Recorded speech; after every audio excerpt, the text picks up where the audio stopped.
जय हिंद। आप सभी का स्वागत है एक बार फिर से आपके अपने इस YouTube channel star study centre में। तो आज का भैया ये टेस्ट होने वाला है, आपका बायोलॉजी का तीसरा टेस्ट है। इसमें पहले क्वेश्चंस पढ़े जाएंगे, उसके बाद आप अपने आंसर लाइव चैट में करेंगे और जो लोग क्लास को बाद में देखेंगे वो लोग क्या करेंगे, अपने उत्तर कमेंट में लिखेंगे। उसके बाद में बताए गए उत्तर से अपने उत्तर को क्या करेंगे, मैच करेंगे और एंड में अपना स्कोर ज़रूर बताएंगे कि आपका कितना क्वेश्चन सही हुआ। और इस क्लास के क्वेश्चंस इम्पॉर्टेंट है, प्रीवियस ईयर के प्रश्न भी इसमें दिए गए हैं, अभी आपको बताए जाएंगे। तो चलिए आज के इस टेस्ट को, आज के इस क्लास को स्टार्ट करते हैं। सबसे पहला प्रश्न स्क्रीन पर है, जैव विविधता शब्द का सर्वप्रथम प्रयोग किया था। रोजन नाम के वैज्ञानिक ने, रॉबर्ट नाम के वैज्ञानिक ने, अलेक्जेंडर नाम के वैज्ञानिक ने या फिर अर्नेस्ट हेकल नाम के वैज्ञानिक ने। इस प्रकार के प्रश्न 2021 की प्रवेश परीक्षा में पूछे जा चुके हैं। तो ये जो प्रश्न है इसका आंसर सभी लोग लाइव चैट में करेंगे। रोजन, रॉबर्ट, अलेक्जेंडर या फिर अर्नेस्ट हेकल। इस प्रश्न का क्या हो जाएगा right answer? Option A correct हो जाएगा। रोजन नाम के वैज्ञानिक ने जैव विविधता शब्द का सर्वप्रथम प्रयोग किया था। आते हैं भैया अगले प्रश्न पर। दूसरा प्रश्न स्क्रीन पर है, किसी जीव जाति की प्रति इकाई क्षेत्र संख्या क्या कहलाती है? जाति प्रचुरता, जैव विविधता, एक रूपता या फिर इनमें से कोई नहीं। इस प्रश्न का उत्तर क्या होगा? जल्दी से सभी लोग लाइव चैट में बताएंगे, कमेंट सेक्शन में बताएंगे। क्या हो जाएगा? किसी जीव जाति की प्रति इकाई क्षेत्र संख्या क्या कहलाती है? जाति प्रचुरता कहलाती है। इसके लिए ऑप्शन ए करेक्ट होगा। अगला प्रश्न स्क्रीन पर है, तीसरा प्रश्न आप सभी के सामने है, गामा जैव विविधता को निम्नलिखित में से किस अन्य नाम से जाना जाता है? चार विकल्प दिया गया है इसके लिए। ऑप्शन ए दिया गया है स्थानीय जैव विविधता, सामुदायिक जैव विविधता, क्षेत्रीय जैव विविधता और ऑप्शन डी है उपरोक्त में से कोई नहीं। ये सारे प्रश्न चैनल पर पहले करवाए जा चुके हैं, ये आज का टेस्ट है। तो इस प्रश्न का क्या राइट आंसर होगा? सभी लोग अपना आंसर करेंगे। क्या राइट आंसर हो जाएगा? गामा जैव विविधता को निम्नलिखित में से किस अन्य नाम से भैया? क्षेत्रीय जैव विविधता के नाम से जानते हैं। ऑप्शन सी इसके लिए क्या होगा? राइट आंसर होगा। चौथा प्रश्न स्क्रीन पर है, देखिएगा क्या पूछ रहा है, पश्चिमी घाट पर उपस्थित उभयचरों की प्रजातियों में जैव विविधता पूर्वी घाट पर उपस्थित उभयचरों से अधिक होती है। यह किस प्रकार की जैव विविधता का उदाहरण है? आपको बताना है। चार विकल्प आप सभी के सामने हैं। पहला ऑप्शन है आनुवंशिक विविधता, बी ऑप्शन है जातीय विविधता, सी ऑप्शन है पारितंत्र विविधता, डी ऑप्शन है उपरोक्त में से कोई नहीं। इस प्रश्न का क्या राइट आंसर हो जाएगा? प्रश्न एक बार फिर से सुन लीजिएगा। पश्चिमी घाट पर उपस्थित उभयचरों की प्रजातियों में जैव विविधता जो होती है वो पूर्वी घाट पर उपस्थित उभयचरों से अधिक होती है और पूछ रहा है कि यह किस प्रकार की जैव विविधता का उदाहरण है। आई होप आप सभी लोग अपना प्रश्न का आंसर जो है कर रहे होंगे। इस प्रकार के लाइव में क्या है कि आप लाइव चैट में आंसर अपने कर सकते हैं और इसमें कमेंट ना पढ़ करके आपका समय बच जाता है। तो चौथे का जो राइट आंसर होगा ऑप्शन बी करेक्ट होगा। जातीय विविधता का यह क्या है? एक उदाहरण है। पांचवा प्रश्न स्क्रीन पर है, उष्णकटिबंधीय क्षेत्रों में अधिक जैव विविधता पाए जाने का मुख्य कारण क्या है? आप अपने स्कोर क्लास के एंड होने के बाद कमेंट सेक्शन में ज़रूर लिख करके बताइएगा। इससे हमें भी पता चलेगा कि आपकी तैयारी कितनी हुई है और कैसी हो रही है। चार विकल्प है इसके लिए। प्रश्न क्या है? उष्णकटिबंधीय क्षेत्रों में अधिक जैव विविधता पाए जाने का मुख्य कारण क्या है? निम्न तापमान, निम्न प्रकाश, अधिक स्थायी वातावरण या फिर उर्वरकों की उपस्थिति। तो प्रश्न संख्या 5 का ऑप्शन सी करेक्ट होगा। अधिक अस्थायी वातावरण के कारण उष्णकटिबंधीय क्षेत्रों में अधिक जैव विविधता पाई जाती है। अधिक अस्थायी वातावरण, उष्णकटिबंधीय क्षेत्रों में अधिक जैव विविधता पाए जाने का क्या है? मुख्य कारण है। ऑप्शन इसके लिए सी करेक्ट हो जाएगा। आते हैं अगले प्रश्न पर। प्रश्न संख्या 6 देखिए क्या पूछ रहा है। भूमध्य रेखा से ध्रुवों की ओर जाने पर जैव विविधता घटती जाती है, इस प्रक्रिया को क्या कहते हैं? अक्षांशीय प्रवणता, देशांतरीय प्रवणता, रेखीय ढलान, या फिर डी विकल्प है समृद्धि, जातीय समृद्धि। तो प्रश्न संख्या 6 के लिए क्या राइट आंसर होगा? इसके लिए जो राइट आंसर होगा ऑप्शन ए करेक्ट होगा। अक्षांशीय प्रवणता इस प्रक्रिया को कहते हैं। भूमध्य रेखा से ध्रुवों की ओर जब जाते हैं तो जैव विविधता, बायोडाइवर्सिटी जो है वो डिक्रीज होती जाती है, और इस प्रोसेस को क्या कहते हैं? अक्षांशीय प्रवणता कहते हैं। ऑप्शन ए इसके लिए राइट आंसर होगा। 7वां प्रश्न स्क्रीन पर है। जैव विविधता की क्षति का कारण है, बायोडाइवर्सिटी की जो क्षति हो रही है उसका क्या कारण है? आवासीय क्षति, अतिदोहन, सह विलुप्तता, या फिर ऑप्शन डी है ये सभी। और ये सारे प्रश्न हम करवा चुके हैं। जो लोग क्लास को कंटिन्यू देखते आ रहे हैं, रेगुलर हैं, वो प्रश्न के आंसर करते जाएंगे। तो प्रश्न संख्या 7 के लिए ऑप्शन डी करेक्ट होगा। आवासीय क्षति भी कारण है, जैव विविधता की क्षति के लिए अतिदोहन भी हो रहा है प्राकृतिक संसाधनों का, और सह विलुप्तता, ऑप्शन इसके लिए डी करेक्ट होगा ये सभी। आते हैं अगले प्रश्न पर। 8वां है। वन्य जीव सप्ताह मनाया जाता है 1 जनवरी से 7 जनवरी के बीच में, 1 मार्च से 7 मार्च के बीच में, और 1 जुलाई से 7 जुलाई के बीच में, या फिर 1 अक्टूबर से 7 अक्टूबर के बीच में। प्रश्न संख्या 8 के लिए क्या राइट आंसर होगा? ऑप्शन डी इसके लिए करेक्ट होगा। 1 से 7 अक्टूबर के बीच में क्या मनाते हैं? वन्य जीव सप्ताह मनाते हैं। आते हैं अगले प्रश्न पर। अगला प्रश्न क्या है आप सभी के स्क्रीन पर? प्रश्न संख्या 9 पूछा गया है। IUCN की स्थापना वर्ष क्या है? ठीक है, IUCN की स्थापना वर्ष क्या है आप सभी को बताना है। IUCN का पूरा नाम क्या है? International union for conservation of nature and natural resources. इस प्रश्न के लिए क्या राइट आंसर होगा? 1938 होगा, 48 होगा, 1940 होगा, या फिर 1947 होगा? तो 1947 जो है ये बहुत ही मशहूर है। 15 अगस्त 1947 को हमारा देश आज़ाद हुआ था, परंतु IUCN की स्थापना नहीं हुई थी। ऑप्शन डी क्या होगा?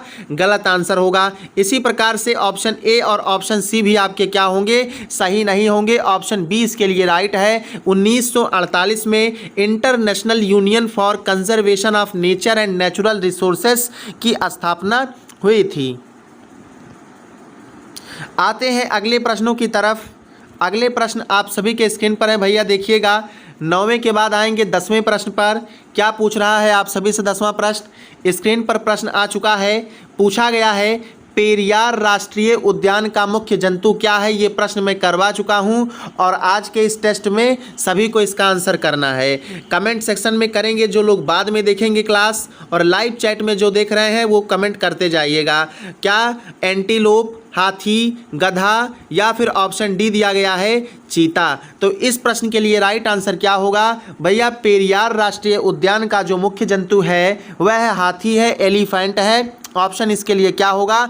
बी राइट हो जाएगा। 11 नंबर का प्रश्न स्क्रीन पर है। पूछा गया है नंदनकानन प्रणाली उद्यान किसके लिए जाना जाता है? दरियाई घोड़ा, नीलगिरी पहाड़ी बकरा, ऑप्शन सी सफ़ेद बाघ, और ऑप्शन डी है व्हेल।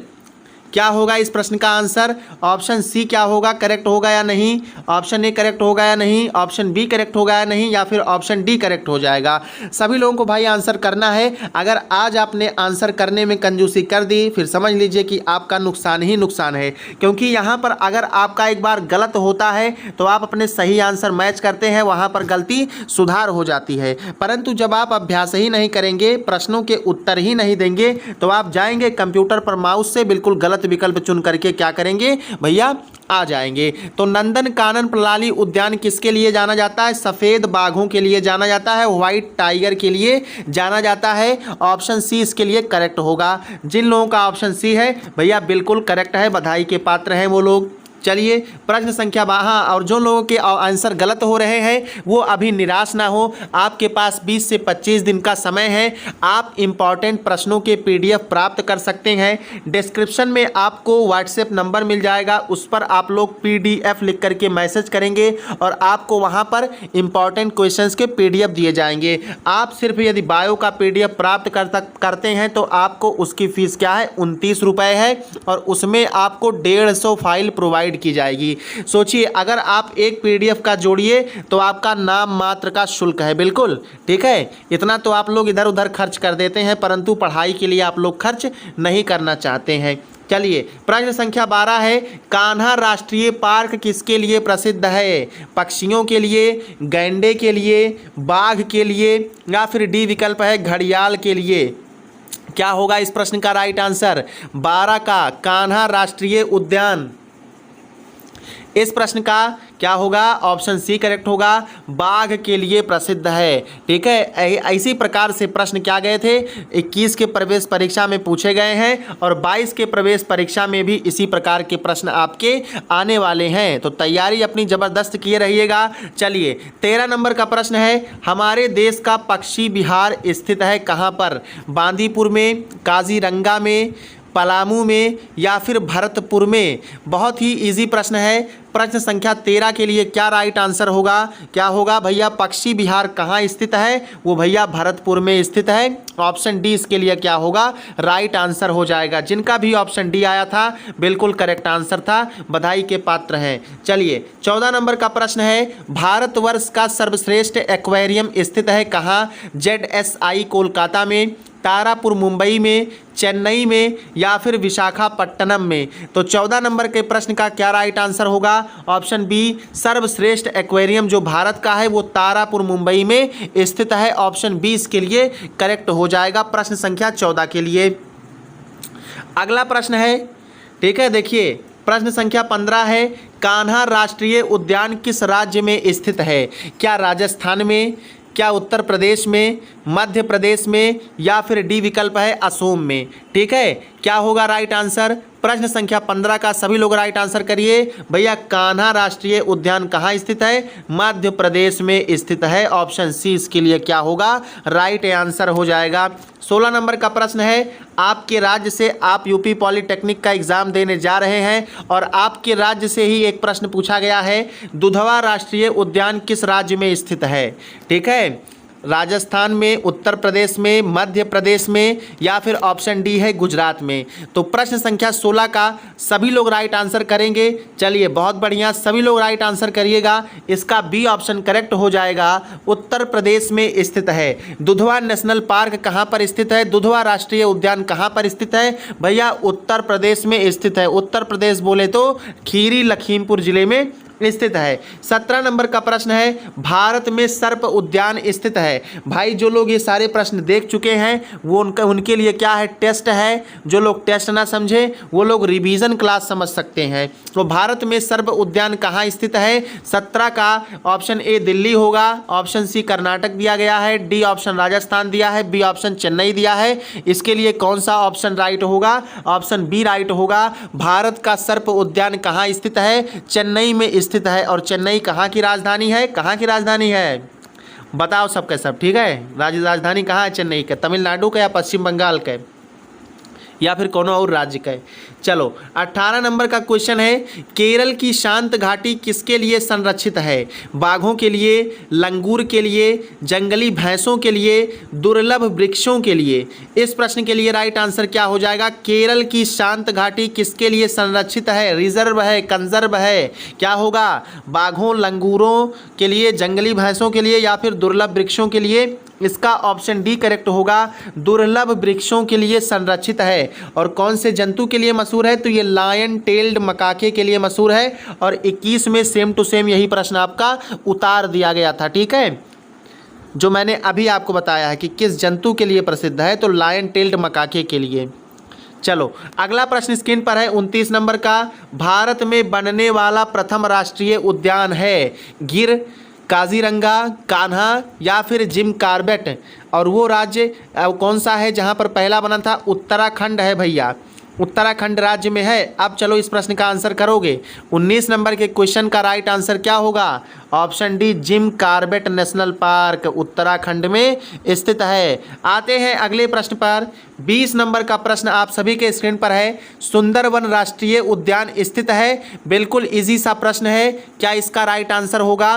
क्या राइट आंसर होगा प्रश्न संख्या 20 का? ऑप्शन डी राइट हो जाएगा। सुंदरवन राष्ट्रीय उद्यान कहाँ स्थित है? पश्चिम बंगाल में स्थित है। अगला प्रश्न स्क्रीन पर है। 21 नंबर का प्रश्न है। निम्नलिखित में से कौन सी संरक्षण विधि स्वास्थानीय प्रकार की है? इन सीटू, ठीक है। स्वास्थानीय को इन सीटू कहते हैं अंग्रेजी में, और वही स्थानीय को क्या कहते हैं? एक्सिटू कहते हैं। तो इन सीटू प्रकार का पूछा गया है संरक्षण विधि। क्या वानस्पतिक उद्यान, राष्ट्रीय उद्यान, ऊतक संवर्धन या निम्नताप परिरक्षण? और इस प्रश्न का राइट आंसर जिसने भी ऑप्शन बी दिया है बिल्कुल राइट आंसर है। राष्ट्रीय उद्यान स्वास्थानीय प्रकार की संरक्षण विधि है। ऑप्शन बी इसके लिए राइट आंसर होगा। चलो भैया 22 नंबर के प्रश्न पर आते हैं। 22 नंबर का प्रश्न आप सभी के स्क्रीन पर आ चुका है। जैव मंडल आरक्षित क्षेत्र के किस भाग में सीमित मानवीय क्रियाओं की अनुमति होती है? वह केंद्रीय क्षेत्र होता है, परिचालन क्षेत्र होता है, या फिर प्रतिरोधक क्षेत्र बफर क्षेत्र होता है, या फिर उपरोक्त में से कोई नहीं? इस प्रश्न का राइट आंसर जिन लोगों का ऑप्शन सी है बिल्कुल करेक्ट आंसर है, प्रतिरोधक यानी या फिर बफर क्षेत्र। जैव मंडल आरक्षित क्षेत्र के किस भाग में? तो प्रतिरोधक या फिर बफर क्षेत्र में सीमित मानवीय क्रियाओं की अनुमति होती है, ठीक है। प्रश्न संख्या 23 आप सभी के स्क्रीन पर आ चुका है। भारत में कुल जैव मंडल आरक्षित क्षेत्रों की संख्या है 15, 11, 12 या फिर 18? इस प्रश्न का राइट आंसर क्या हो जाएगा? बताइएगा सभी लोग। ऑप्शन डी इसके लिए करेक्ट हो जाएगा। 18 जैव मंडल आरक्षित क्षेत्र है। अगला प्रश्न स्क्रीन पर है 24 नंबर का। यहाँ पर देखिए क्या पूछा है। नंदा देवी जैव मंडल आरक्षित क्षेत्र बायोस्फीयर रिजर्व। प्रश्न संख्या 24 आप सभी के स्क्रीन पर है। यहाँ देखिए क्या पूछा गया है। नंदा देवी जैव मंडल आरक्षित क्षेत्र किस राज्य में स्थित है? भैया 24 का ऑप्शन ए करेक्ट हो जाएगा। उत्तराखंड राज्य में स्थित है, ठीक है। अगला प्रश्न स्क्रीन पर है 25 नंबर का। आरक्षित जीव मंडल की अवधारणा किसने विकसित की थी? MAB ने, UGC ने, CSIR ने या फिर DSI ने? इस प्रश्न का आंसर क्या हो जाएगा? क्या हो जाएगा? ऑप्शन ए करेक्ट हो जाएगा। जिसने भी ऑप्शन ए दिया है बधाई के पात्र हैं। MAB का पूरा नाम क्या हुआ? Man and biosphere programme. इसको कब लॉन्च किया गया था? 1971 में भैया लॉन्च किया गया था। और किसने लॉन्च किया था? तो यूनेस्को नामक संस्था के द्वारा MAB यानी कि मैन एंड बायोस्फीयर प्रोग्राम को लाया गया था। आरक्षित जीव मंडल की अवधारणा इसमें विकसित हुई थी। इसी ने आरक्षित जीव मंडल की अवधारणा को विकसित किया था। अगला प्रश्न स्क्रीन पर है 26 नंबर का। उसी से रिलेटेड देखिए स्क्रीन पर है। मानव व जैव मंडल परियोजना, ठीक है। Man and biosphere programme. तो मानव व जैव मंडल परियोजना यूनेस्को द्वारा प्रारंभ की गई थी। अभी मैंने आपको बताया, और मैंने आपको यह भी बताया कब शुरू की गई थी? 1971 में। ऑप्शन 20 के लिए क्या हो जाएगा? राइट आंसर हो जाएगा। 27 नंबर का प्रश्न है। रणथंभौर राष्ट्रीय उद्यान है महाराष्ट्र में, राजस्थान में, उत्तर प्रदेश में, गुजरात में? अब रणथंभौर में आप रणथंभौर का आर देखिए, राजस्थान का आर देखिए, दोनों आर को मिला लीजिए। और आपने एक टीम का नाम सुना था राजस्थान रॉयल्स। तो आर इस ट्रिक से आप लोग याद कर लीजिए। रणथंभौर राष्ट्रीय उद्यान कहाँ स्थित है? राजस्थान में स्थित है भैया। राजस्थान रॉयल्स यानी आर से रणथंभौर और आर से राजस्थान में स्थित है। अगला प्रश्न स्क्रीन पर है 28 नंबर का।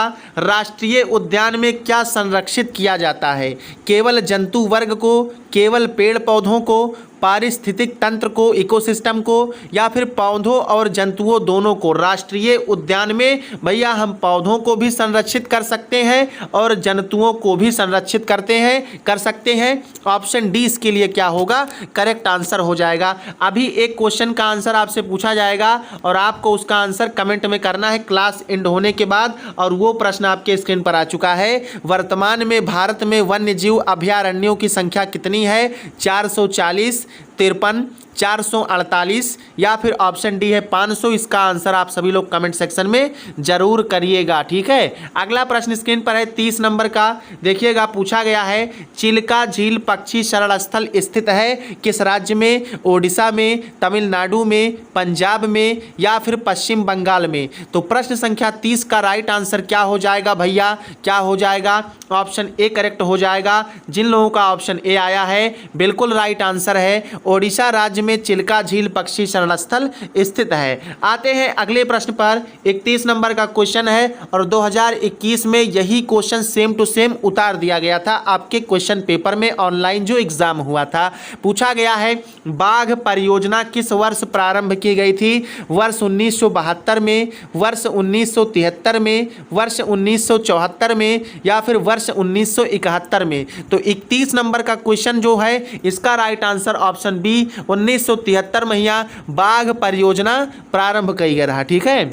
चलो अगला प्रश्न स्क्रीन पर है 32 नंबर का, भारत में अब तक कितने बाघ आरक्षित क्षेत्रों का अनुमोदन किया जा चुका है, अनुमोदन किया जा चुका है, 25, 60, 53 या फिर 15। इस प्रश्न के लिए राइट आंसर क्या हो जाएगा, क्या हो जाएगा, चलिए सभी लोग आंसर कर दीजिएगा इस प्रश्न का। ये लास्ट क्वेश्चन है आज के इस टेस्ट का, आज के इस रिवीजन क्लास का। भारत में अब तक कितने बाघ आरक्षित क्षेत्रों का अनुमोदन किया जा चुका है, ऑप्शन सी इसके लिए राइट होगा, 53 क्षेत्रों का अनुमोदन किया जा चुका है, ऑप्शन सी इसके लिए राइट आंसर हो जाएगा।